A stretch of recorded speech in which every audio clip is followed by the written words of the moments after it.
Welcome to Tennis Spin, where we put our spin on your tennis. So it's Goo Monday. Got my man Andrew Goo here, big coach, with me. We're going to be doing backhand slice. Now, I see a lot of people on the court trying to do this shot, and I see them all popping it up. I know that when I started doing this slice, I would basically try it. It would go like a backhand slice lob is what it kind of turned out to be. So I figured out that it was all about timing. I wasn't timing it right. I was probably off the back foot decelerating and then just kind of punching it up there, right? As I got to time it better and better, I wound up thinking that, I basically just got pissed off one day and said, man, screw it. I'm just going to rip this racket straight down and see what happens. And that was the best thing I ever did, because that's what taught me that backhand slice. But since that was self-taught, I got my man here to teach me the right way. So he just hit a bunch for you. Now, how do I hit it the right way? That's a good question. So what you want to start off with, I always think a slice as like a extended volley, extended backhand volley. The reason why is you have now the take back. You can allow yourself to have the take back because you have time. So how it works is when you're in your ready position, when you're about to slice, it's the same thing as taking it back. So in your ready position, you take it back. So it's kind of like the volley, except the volley you put it out in front. The slice you can actually take it back a little more because you want to generate a little more pace. Then when you try to do, you always think about trying to I would say kind of like hacking a tree almost, right? You hack it, you almost hack the tree diagonally. You try to get in front of it and you kind of go through the ball all the way through. So you want to make sure your weight is in the front foot and you're making contact with right here. I would say in the middle to the front in a way. And you're trying to keep the slice low, right? Your goal to hit a slice is trying to change pace. Maybe during a point, maybe it's like, I've been hitting so many topspin, like forehands and backhands, like, why not just throw a chip, see what happens? You chip it low, and it creates a whole different shot for the guy, or for the woman. That's who's you're playing. So you change it up, you can use that as an approach. You can see on the Pro Tour, Federer does a really good job keeping the ball super low. Right. And it uses it really effectively because it's low and it skids. Right. If you know if the slice is hit perfectly, it skids off the court. It doesn't stay. It doesn't kind of float. It skids when it slices through. So there's many ways, and it's very adaptable to slice. On the run, you can use it. There's people who on the run that have to hit the slice. But most of the time, I use it, in my opinion, I use it for change-ups and approaches because I feel most comfortable with it because I used to slice a lot in the junior days. Right. So for those of you who just kind of pound, right? Throw them a curveball sometimes, right? Throw them a changeup. That's what the slice is for. For those of you who are old enough, Steffi Graf, right? She pretty much sliced everything. And she had a deadly slice. You don't want to be up against that slice because just like what Coach said, that ball's not coming up to you if you do it right. The ball skids and stays low. Right? If you've never seen that before, it surprises you, right? You don't know how to handle that most times. You can barely put a racket on it and you're like, oh, it's probably done, right? It's a done point because you don't know what it's doing and it doesn't come up to you and you can't really do anything with it. So that's why Steffi Graf was #1 in the world, right? With that deadly backhand slice. People actually think of a backhand slice as, oh, that's a wimpy shot, why are you slicing everything, But throw it in there. It's if you do it correctly, it can be almost an offensive shot for you. It's like what Coach said. If you do that and come in behind it, right, whoever it is on the other side is going to have to get low for it if it's done right. Yeah. All right? So, think of the analogy as a pitcher in baseball, right? So you can have a really good fastball, right? If someone reads that fastball right away, the batter reads that fastball right away consistently after shot, then they're going to be expecting it at that point. So, yeah, it's like you got to change it up. It's like during the rally, if you want to change up, throw a curveball, throw a knuckleball at it, see what happens, right? Because they're always expecting a fastball. Always keep the opponent guessing. And that's why the slice is actually one of the most useful tools when you actually play a match, right? So it's kind of like adding it to your arsenal. You can hit the high, heavy ball. You can hit a penetrating, flatter ball, or you can hit the slice, right? It just throws the person off. It gives you the advantage. It could also benefit you for coming into the net.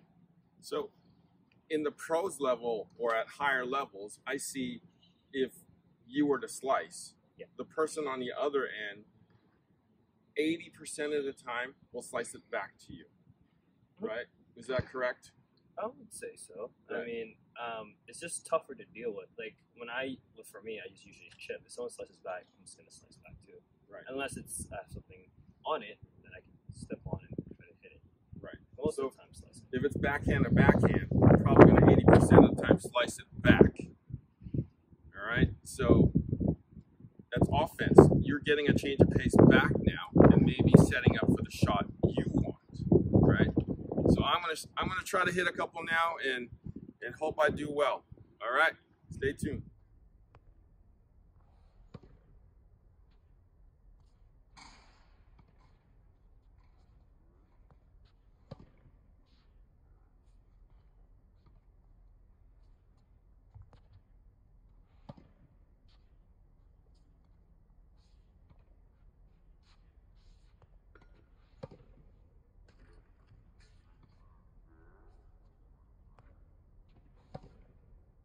So, Coach, I felt like when I got close into it, that this step was my right foot was the trigger to everything. Like I went wham like that. So coming forward was the key to everything. It's like the volley. It's timing. Everything's about timing and getting to the best position possible, right? You strike the ball at the right spot, at the right time, right? You're gonna get it right at the right spot, and then the ball's gonna come off a lot quicker. It's all about timing it and making sure that you're in the best position and using that body weight transfer to the ball and extending. Right. So, but there was definitely a spot that I had to get to. It's like a feel thing. If I was like half an inch or an inch off forward or backwards, the ball would definitely do something else. Yeah. So it's the slice. You have to be very pinpoint about it. You have to be very stingy. You have to be very on timing on the ball and how you hit it and where the contact of the ball should be. Anywhere, just a slight change, even like a centimeter off or an inch off, it's going to be a whole different slice. Right? It can change from a good slice to a really floaty, unsure slice. So timing is key to that, okay? I mean, people think, oh, I'm just going to slice the ball, I turn, and I just cut, right? That's not what a proper slice is. You still have to get in proper position, right? Get your racket back. Continental grip still, right? Continental grip on that. And then come through with the timing, right? And catch it out in front with the weight coming forward and then finishing the stroke off, right? So it's about the feel. Got to feel it, right? Be aggressive with the stroke, okay? Because if you're not aggressive with it, the ball's going straight up, okay? And the next shot is going to be put away on you.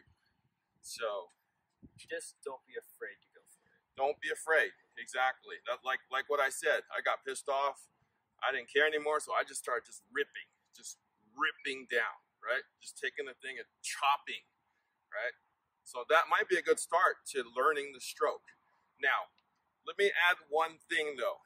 This stroke, if you're not doing it right, will give you tennis elbow. Yes. All you people who think that, oh, I'm just going to slice, I'm going to bend my elbow and do this over and over again. It takes a toll on your body. Yeah, this bending of the elbow and straightening out of the elbow, that's what's going to screw up your elbow. So the stroke is elbow straight like this, cut through like that. So no bending of this. Like you see, I know somebody's going to say, oh, the pros bend their elbow. The pros keep it bent though. Right, Coach? If you see them doing this, right, they're keeping it in that position like that through. The reason why, they never go like this is because if you actually feel it, we keep repeating the same thing over and over and over, your muscles are going to give out. And then if that goes out, there's no stopping that. So that's that's why, like, yeah, it's sometimes they go over like this sometimes, but majority of the time they always bent, and then basically they don't feel how it snaps. It's still bent all the way through. It looks like it's straight, but it's still bent no matter what. The reason why is so they can prolong their arm, to save their career. Right? If you actually keep straightening it out, you're asking for yourself to be in the hospital. So practice caution. Right. So never get to here. Never get to straightening up all the way. So if you're gonna hit it bent, keep it bent. Right. The shot's coming from up here in your body anyways. It's not coming from your arm. If this shot is coming from your arm, you're gonna lose that arm. Okay? Because all of you guys who come in and say, I got tennis elbow. I ask almost all of you, right? It's probably from your backhand slice because you're doing this over and over again. And I've even asked some of you, I was like, you need to stop that. The reason why that we never actually do this on our slice, we don't like fully extend, is because if this starts to go, right, your other part of your muscles in your arm starts to compensate for it. So if your elbow starts hurting, it goes to the bicep. The bicep starts hurting, it goes to around the shoulder area. The shoulder doesn't start going away, and it goes to the back of your shoulder blade. So you really have to be cautious how you use your slice. It's gonna hurt, so really be careful of how you practice. That's why a lot of coaches don't want you to practice slicing too much, or else you actually will injure your arm. Not temporarily, probably permanently, if you keep doing it again and again. So do it correctly and be cautious with this stroke. Okay? So no elbow. No elbow. Okay? I know that's the intuitive thing to do, but it's the wrong thing to do. All right? So I'm going to have Coach Gu do some perfect ones, and then we'll take you out.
So again, the coach makes it look easy again.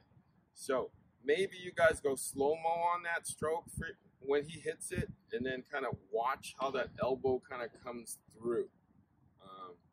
But I know he makes it look so easy. So, but maybe watch it a few times and then go out and practice your balance. Practice where your arm should be. Make sure you don't hyperextend that elbow. Okay, but he does it so easily. So if you feel like you're actually locking here, that's mean you're doing it wrong. So you feel like if you're doing this and you're locking out from there, that could be a sign of you you're overextending too much. So make sure you can somewhat still extend, but make sure to a point where you don't feel like you're locked there, and then you're gonna still start feeling pain. So make sure that. The easiest thing is don't bend it. If you bend it, then keep it bent through the shot like that. Like if you start chopping, you're not gonna be able to stop it before it hits the stop button. Yeah. Right. So don't bend it. Just keep it straight. Like you see the pros, like that pretty much, or like that, but they keep it in that position. Yeah. So again, I want to thank my man Goo here for teaching you a pretty little backhand slice. Okay, watch that over and over again. You will get it. All right. Where can my guys find you, Goo? At aguu.tennis, and I'll be posting all these drills. And you can come out and follow me as much as you can. All right. Thank you, Coach Goo, for another Goo Monday. All right. We'll keep it coming as long as Goo comes out and hangs with us. Thank you for watching Tennis Spin, where we put our spin on your tennis.